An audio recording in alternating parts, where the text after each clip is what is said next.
विकास दुबे जिसकी की गिरफ्तारी की कोशिशें पिछले 7 दिनों से जारी थी, आज वो अंजाम तक पहुंची। उज्जैन से आज उसकी गिरफ्तारी कर ली गई है। आदित्य द्विवेदी लखनऊ से इस वक्त हमारे साथ, हमारे संवाददाता। आदित्य, आपसे जानना चाहेंगे इस वक्त क्या कुछ चल रहा है, क्योंकि अभी फिलहाल उज्जैन में 4 बजे कोर्ट में पेशी हो सकती है, उसके बाद ट्रांजिट रिमांड पर कब तक पहुंच सकता है कानपुर?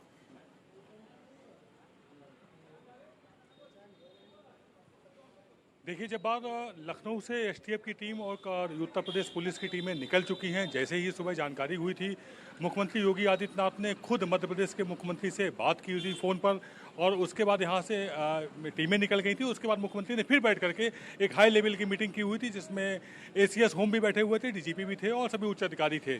अब क्या आगे कुछ करना है, इसको लेकर के नई तैयारियां नए सिरे से शुरू हो रही हैं। पहला टारगेट जो था एसटीएफ का, वो था किसी भी सूरत में उसको गिरफ्त में लेना, उसको पकड़ना, लेकिन कहीं ना कहीं वो एसटीएफ के हाथ से फिसल गया और लगातार कसते सिकंजे के बीच में उसने अपने आप को सरेंडर किया।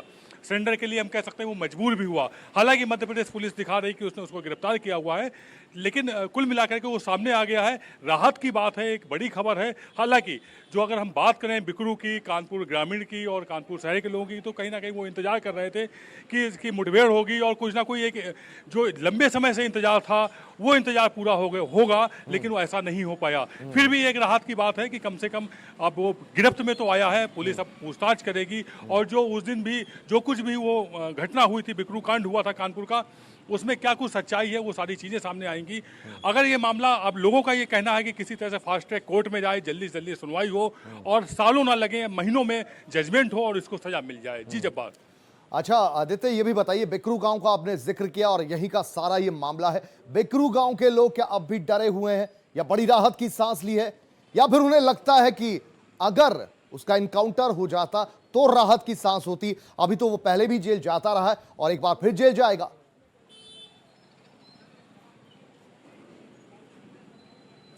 जी हाँ, जब बिकरू के लोगों की अगर हम बात करें, जो उनसे हमारी बातचीत हो पाई, पहले बड़ा डरे सहमे थे, लेकिन उन्हें एक उम्मीद थी कि शायद पुलिस इनकाउंटर में इसको भी मार गिराएगी, जैसा कि लगातार एक क्रम बना हुआ था।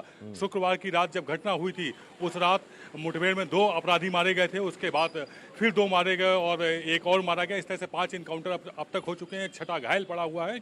तो उम्मीद थी, जो तेवर थे, जो एसटीएफ सख्ती कर रही थी, लगातार कोई ना कोई गिरफ्त में आ रहा था, लगातार कोई ना कोई गिरफ्तार हो रहा था, वो जो एक विश्वास एक कायम हो रहा था, कहीं ना कहीं उसमें ब्रेक लगा है।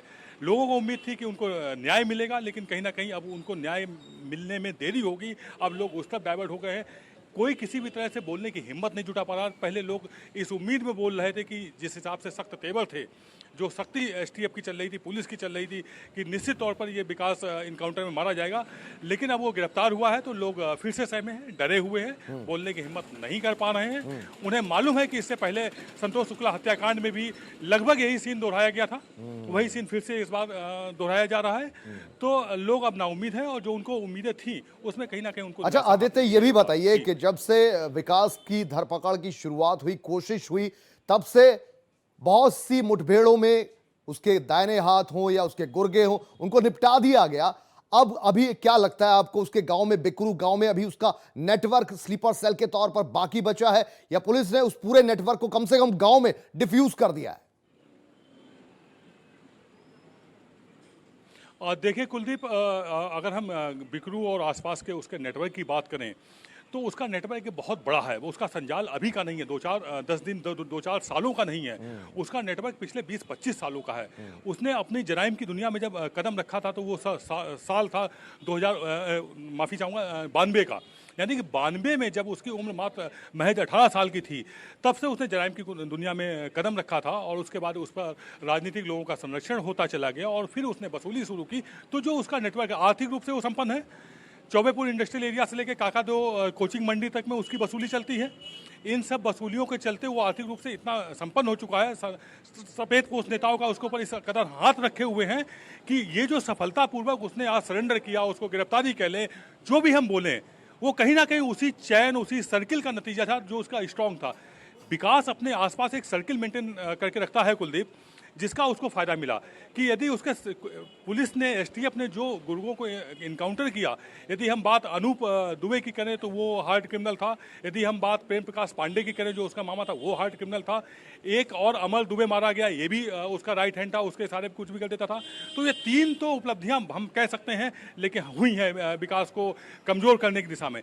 लेकिन क्या उसका वाकई में पूरा जो एक उसका गिरोह है, उसकी जो पीछे के लोग हैं वो कमजोर हुए हैं? वो कमजोर नहीं हुए हैं कुलदीप। हकीकत ये है अभी भी उसको फाइनेंशियली से लेकर हर स्तर से मदद मिल रही है और उसी मदद का नतीजा है कि वो सफलतापूर्वक अपने आप को बचाता हुआ, उसके जरूर 3-5 साथी मारे गए लेकिन वो तो बचा हुआ है। तो लोगों पर एक जो भरोसा था, जो एक पुलिस पर उम्मीदें टिकी हुई थी, वो कहीं ना कहीं उन्होंने निराश किया हुआ है लोगों को। जी कुलदीप। विधि सम्मत, कानून सम्मत सबको मौका मिलना चाहिए अपने आप को मुजरिम या अपने आप को निर्दोष साबित करने का, और यह जरूरी भी है। लेकिन सामाजिक नजरिया दरअसल इसके उलट होता है।